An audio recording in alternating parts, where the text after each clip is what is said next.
Sir आइए ना, मैं आपको बेस्ट लैपटॉप दिखाता हूँ। क्या मैं जान सकता हूँ कि अभी आप कौन सा लैपटॉप यूज कर रहे हैं और आपके रिक्वायरमेंट्स क्या क्या हैं? Welcome to the series sales communication episode number 4, how to ask smarter questions. देखो, अक्सर फेल्ड सेल्समैन जितने भी होते हैं ना इंडस्ट्री में, वो हमेशा यही कहते हैं कि मुझे पता नहीं कैसे मैं सेल नहीं कर पा रहा। और जब उनसे एक चीज पूछो कि आप अपने क्लाइंट्स और कस्टमर से कैसे सवाल पूछ रहे हैं, तो वो कहते हैं कि हम तो कोई सवाल ही नहीं पूछ रहे, ऐसा कोई स्पेसिफिक सवाल नहीं है। और फिर समझ में आता है कि वो क्यों फेल हो रहे हैं। किसी ने बहुत खूब कहा है कि अगर सेल्स में किसी को सही क्वेश्चन पूछना आ जाए तो उसे सेल करना आ जाता है। तो मैं आज आपको क्वेश्चन पूछने के ऐसे 5 कैटेगरीज बताने वाला हूँ, जिस फ्रेमवर्क को यूज करके आप अपने प्रोडक्ट्स या सर्विसेज के बारे में क्वेश्चंस पूछ सकते हैं। First, start with needs not with features. आप शुरू में उसके नीड्स और रिक्वायरमेंट्स जानिए, ना कि अपने फीचर्स बताइए। और कोशिश कीजिए कि आप नीड्स के भी रीजन जान सके। बट हाँ, अगर रीजन ऑब्वियस हो तब मत पूछिए। जैसे कि अगर मान लीजिए कि वो आपसे कह रहा है कि मुझे एक बेड चाहिए बड़े स्टोरेज के साथ, तो अब आप समझ गए ना क्यों चाहिए। अब आप उससे ये मत पूछिए कि सर क्यों चाहिए आपको बड़ा स्टोरेज, तो फिर वो आपसे कहेगा कि लाश रखने के लिए। तो वैसी गलती मत कीजिए। Second is ask open ended questions. Open ended questions वो होते हैं जिसमें सामने वाले का जवाब कभी भी हाँ या ना में ना है। जैसे कि मैं आपसे कहूँ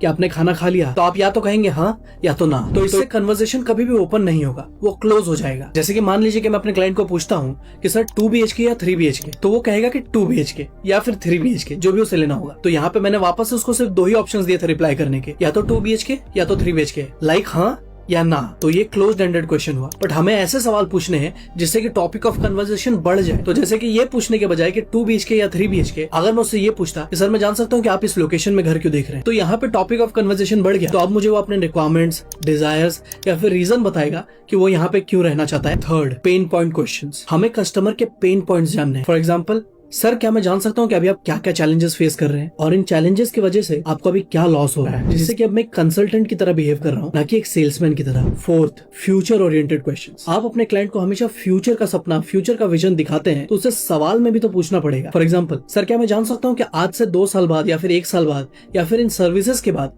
आप अपने बिजनेस का, अपने एजेंसी का, अपने घर का, अपने फैमिली का क्या फ्यूचर देख रहे हैं, आपके गोल्स क्या एसोसिएटेड है इस प्रोडक्ट या फिर इन सर्विसेज से। Fifth, clarifying questions. अब कस्टमर को ये पता लग जाए कि आप उसे ध्यान से सुन रहे हो, थोड़ा थोड़ा की पॉइंट्स को रिमेंबर करके उसे रिपीट कर दीजिए। फॉर एग्जांपल, जैसा कि देसाई जी मैं समझ पा रहा हूँ कि आप एक 2 BHK देख रहे हैं गेटेड कम्युनिटी के साथ इस लोकेशन में, जिससे कि अब उसे लगता है कि इसने मेरी सारी बातों को सुना है, he is a good listener and I am at safer place. और इस चीज से आपका ट्रस्ट और आपका बॉन्ड बहुत ही स्ट्रॉन्ग बन जाता है। ऑलराइट, सो ये सेल्स कम्युनिकेशन सीरीज का एपिसोड नंबर 4 है। हमने ऐसी और भी एक्साइटिंग और इंटरेस्टिंग सीरीज ऑलरेडी निकाले हुए हैं डिफरेंट सेक्टर्स पे, और इसी सीरीज में आगे बहुत सारे टेक्निक्स और स्ट्रैटेजीज लाइंड अप हैं, जिससे कि मैं आपको सेल्स इंडस्ट्री का मास्टर बना दूंगा। बट उसके लिए आपको मुझे फॉलो करना होगा।